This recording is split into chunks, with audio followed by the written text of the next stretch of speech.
Rob's Top Tips.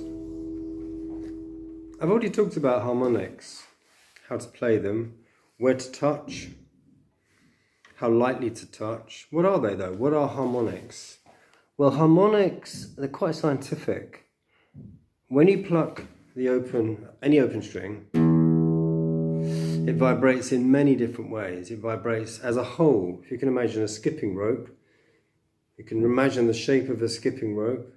Okay, now imagine that you did an S shape. If you did this, either side of it, you would get an S. That's the rope vibrating, or effectively vibrating, in two halves, opposing halves, like a sine wave.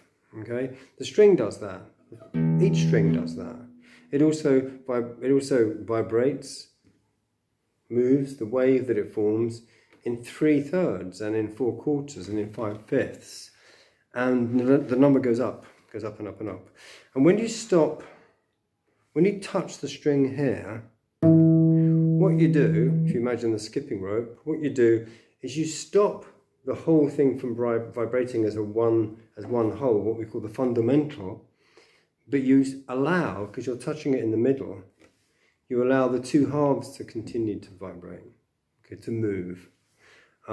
If you look at that S that you can create with a skipping rope just by shaking it from side to side, you'll notice that the center point doesn't move, and that's why we can touch this. Okay. At this point here on the 7th fret is the third of the string. That's exactly a third of the string. This is exactly a quarter, and then it goes.